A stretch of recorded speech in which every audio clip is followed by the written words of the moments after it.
오늘 본문에는 떡이 등장하고 있습니다.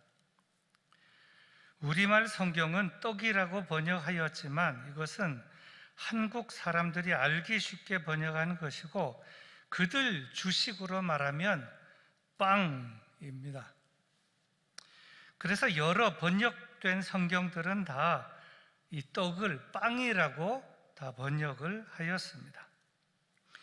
예수님 시대 유대인들의 주식은 빵이었습니다. 당시는 오늘날처럼 전기나 가스가 없었기 때문에 당시의 빵은 나무를 연료로 하여 빵을 구웠습니다. 빵을 굽는 방법은 여러 방법으로 구웠습니다.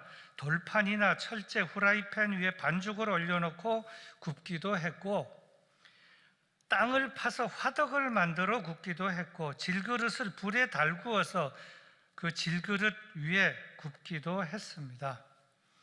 누룩을 넣지 않는 얇고 납작한 빵은 벽난로인 빼치카에서 굽기도 했습니다. 또 빵을 주식으로 먹는 사람들은 크게 두 가지로 구분이 되었습니다. 우리나라에도 과거의 부자들은 쌀밥을 주식으로 먹고 살았고 가난한 자들은 보리밥을 주식으로 먹고 살았던 것처럼 유대인들도 부자들은 밀가루 빵을 주식으로 먹고 살았고 가난한 자들은 보리빵을 주식으로 먹고 살았습니다. 또 빵의 종류도 다양했습니다. 작고 둥근 비스켓 모양의 빵 베이글이 있고 소년 다윗이 군대에 있는 형들에게 가지고 간 큰 덩어리의 빵도 있습니다. 유대인들이 먹는 빵은 대체로 그 모양들을 보면 이렇습니다. 첫째로 부자들이 주식으로 먹는 밀가루 빵인 피타 빵입니다. 이것이 밀가루 빵, 부자들이 주식으로 먹는 빵입니다. 둘째로 가난한 자들이 주식으로 먹는 보리빵입니다. 셋째로 보통 사람들이 즐겨 먹는 베이글 빵입니다. 전 세계적으로 많이 소개가 됐습니다만 수천 년 전부터 유대인들로부터 시작된 것이 베이글 빵입니다. 넷째로 출애굽을 생각하며 기념하여 먹는 누룩이 없는 납작 빵입니다. 그런데 오늘 떡 이야기, 빵 이야기를 하면서 무슨 말씀을 하려고 하시는가 하면 내가 생명의 떡이다, 생명의 빵이다, 즉 예수님이 생명의 떡이라고 하는 말씀입니다. 그런데 오늘 본문 바로 앞의 내용은 예수님께서 보리떡 5개와 물고기 2마리로 5,000명을 먹이신 사건을 소개하고 있는데 오늘 본문이 시작하는 22절은 이렇게 시작을 하고 있습니다. 이튿날. 이 말은 예수님께서 보리떡 5개와 물고기 2마리로 5,000명을 먹이신 바로 그 다음 날, 그 이튿날이라는 정확한 시기를 말하고 있습니다. 바로 그 이튿날 사람들은 그 장소에 또 나왔는데 보니 예수님께서 계시지 않았습니다. 성경은 이렇게 말합니다. 23절에서 26절입니다. 그러나 디베라에서 배들이 주께서 축사하신 후 여럿이 떡 먹던 그곳에 가까이 왔더라. 무리가 거기에 예수도 안 계시고 제자들도 없음을 보고 그 배들을 타고 예수를 찾으러 가버나움으로 가서 바다 건너편에서 만나 랍비여 언제 여기 오셨나이까 하니 예수께서 대답하여 이르시되 내가 진실로 진실로 너희에게 이르노니 너희가 나를 찾는 것은 표적을 본 까닭이 아니요 떡을 먹고 배부른 까닭이로다. 정곡을 찔렀습니다. 그들이 예수님을 찾는 이유는 표적 때문이 아니라 떡, 즉 빵 때문이었다는 것입니다. 여기서 우리는 예수님께서 왜 표적이라는 말씀을 하셨는지 그 의도에 대하여 잠시 생각해 볼 필요가 있는데 그것은 이스라엘 백성들이 표적을 실제로 보지 못했다는 것이 아니라 표적을 보기는 보았고 눈으로 보고 입으로 먹고 하면서도 표적을 표적으로 알지 못했다는 것입니다. 다시 말하면 분명히 오병이어로 5천 명을 먹인 사건을 표적으로 하나님께서 하신 놀라운 역사로 하나님께서 보내신 자만이 하실 수 있는 그 엄청난 사건이라는 것으로 알지 못하고 그저 단순히 5천 명이나 배불리 먹은 떡 사건, 빵 사건으로만 알았다는데 문제가 있었다는 것입니다. 그래서 예수님께서는 새로운 각도로 이렇게 말씀을 하셨습니다. 27절입니다. 썩을 양식을 위하여 일하지 말고 영생하도록 있는 양식을 위하여 하라. 이 양식은 인자가 너희에게 주리니 인자는 아버지 하나님께서 인치신 자니라. 썩을 양식을 위하여 일하지 말고 썩을 양식을 위하여 쫓아다니지 말고 영생하도록, 영생에 이르도록, 영원한 생명을 누릴 때까지 영원히 살게 하며 없어지지 않을 양식을 얻으려고 일하라. 얻으려고 힘써라. 이 양식은 내가 너에게 줄 양식이다. 아버지 하나님께서 나를 인정한다고 인쳐주셨고 도장을 찍어 주셨기에 내가 너에게 줄 수 있는 양식이고 내가 너에게 주려고 하는 양식이다. 분명합니다. 깔끔합니다. 또 확실합니다. 그러더니 저들이 예수님에게 다시 묻습니다. 우리가 어떻게 하여야 하나님의 일을 하는 것입니까? 그때 예수님께서는 이렇게 대답하셨습니다.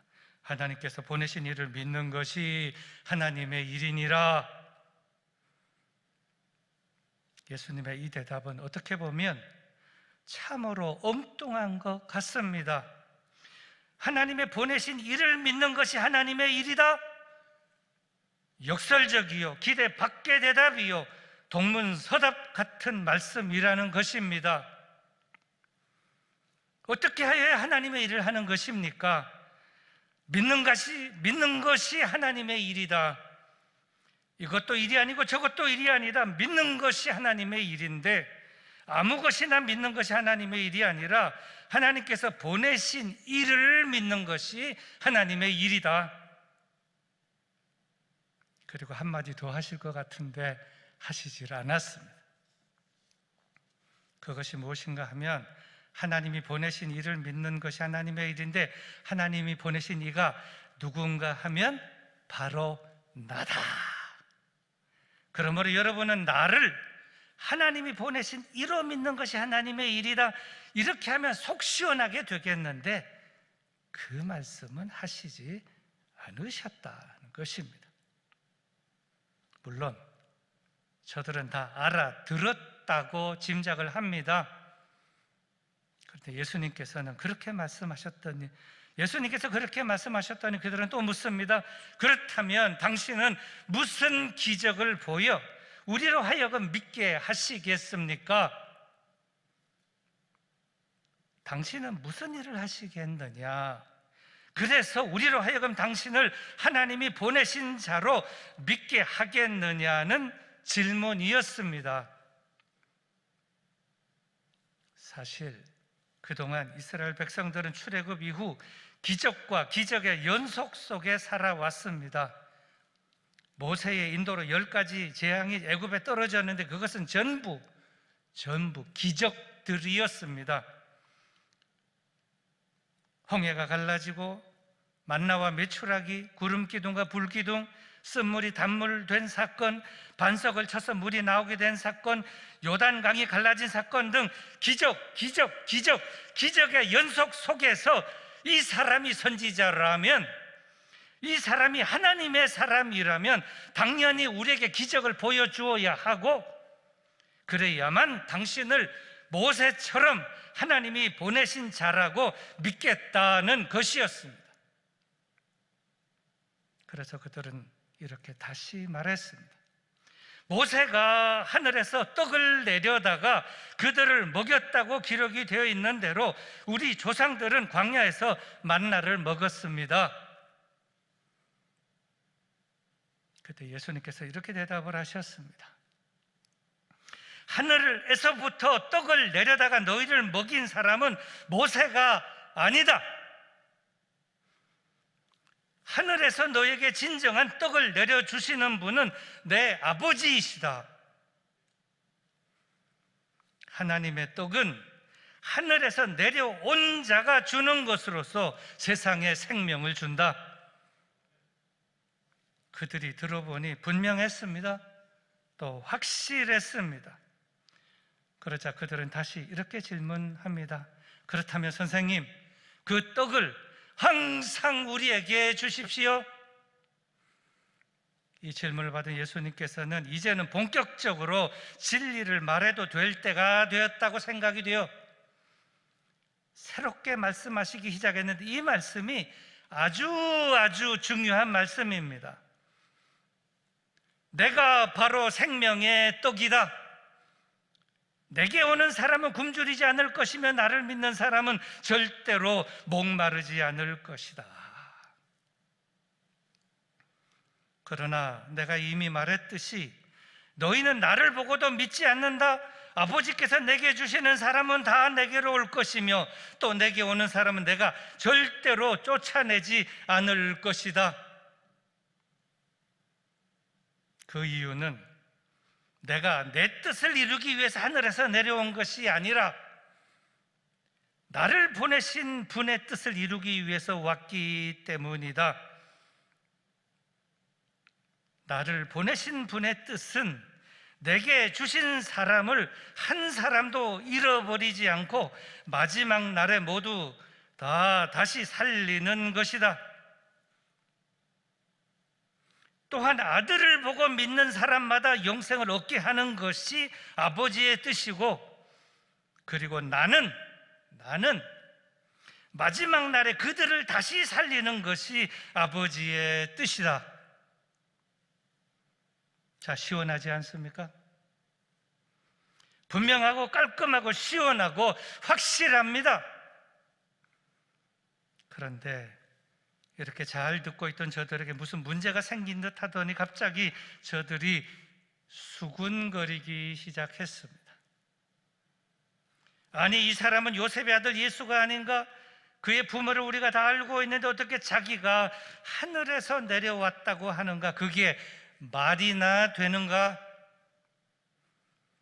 예수님은 그들이 이렇게 수군거리고 있음을 알고 이렇게 말했습니다. 너희는 서로 수군거리지 말라. 나를 보내신 아버지께서 이끌어 주지 아니하시면 아무도 내게 올 수 없다. 하지만 나에게 오는 사람은 내가 그를 마지막 날에 다시 살릴 것이다. 선지자의 글에 그들은 모두 다 하나님의 가르치심을 받을 것이라고 기록되었은즉 누구든지 아버지께 듣고 배운 사람은 다 내게로 올 것이다. 그렇다고 해서 아버지를 본 사람이 있다는 것은 아니다. 하나님께로서 온 자 밖에는 아버지를 본 사람은 없다. 정말 잘 들어라. 믿는 사람은 누구나 영생을 누리게 될 것인데 내가 곧 생명의 떡이다. 너희 조상들은 광야에서 만나를 먹어서도 다 죽었지만 하늘에서 내리는 이 떡을 먹는 사람은 죽지 않는다. 나는 하늘에서 내려온 살아있는 떡인데 누구든지 이 떡을 먹는 사람은 영원히 살 것이다. 이 떡이란 곧 세상의 생명을 위해 주는 내 살이다.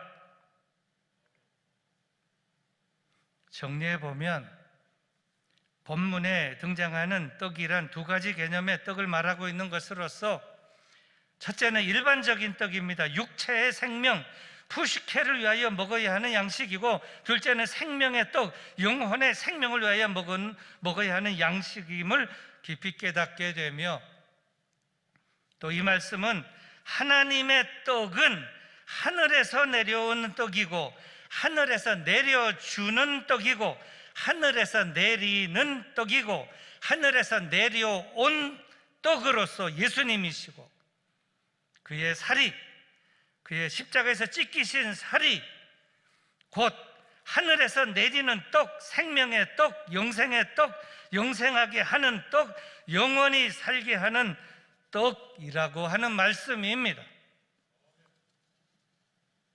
이제 말씀을 맺습니다. 오늘 말씀은 아주 중요한 말씀입니다. 예수님 보리떡 5개와 물고기 2마리로 5,000명을 먹이시는 표적을 보여주시고 내가 생명의 떡이다 말씀하셨지만, 사람들은 그 사건, 그 표적을 보고도 믿지 못하고 계속해서 당신을 믿게 하는 표적을 보여달라 하는 것을 보면서 많은 생각을 하게 됩니다. 사실 본다고, 보았다고 모든 것이 다 믿어지게 되는 것은 아닙니다. 왜냐하면 보고 믿는 사람도 있지만 보고도 믿지 않는 사람도 많기 때문입니다. 그러므로 오늘 이 말씀을 듣고 믿어지는 사람은, 오늘 이 말씀을 듣고 믿는 사람은 복받을 줄로 믿습니다. 구원과 생명과 영생과 평안이 넘치게 될 줄로 믿습니다. 마지막으로 예수님의 말씀을 다시 음미하십시다. 하나님께서 보내신 이를 믿는 것이 하나님의 일이니라. 내가 바로 생명의 떡이다. 내게 오는 사람은 굶주리지 않을 것이며 나를 믿는 사람은 절대로 목마르지 않을 것이다. 나는 하늘에서 내려온 살아있는 떡인데 누구든지 이 떡을 먹는 사람은 영원히 살 것이다. 이 떡이란 그 세상의 생명을 위해 주는 내 살이다. 기도하겠습니다. 하나님 아버지, 오늘 귀한 말씀을 우리에게 들려주시니 감사합니다. 벳사다 언덕에서 말씀을 해주셨고 수많은 사람들에게 오병이어로 표적으로서의 떡을 주셨지만 저들은 보고도 믿지 못했고 먹고도 믿지 못했지만, 오늘 우리는 그 당시 존재하지 않았지만 이 말씀을 알고 듣고 받아들이고 믿게 하시니 진실로 감사드리옵나이다. 믿는 자는 영생을 가졌나니 이 말씀 그대로 우리에게 생명과 영생이 있는 줄로 믿습니다. 영생을 알고 믿고 누리며 사는 복된 저희들 되게 하여 주시고, 예수님이 생명의 떡임을 분명하게 믿고 평생 살아가는 복된 참된 그리스도인들이 되게 하여 주시옵소서. 예수님의 이름으로 기도드리옵나이다. 아멘.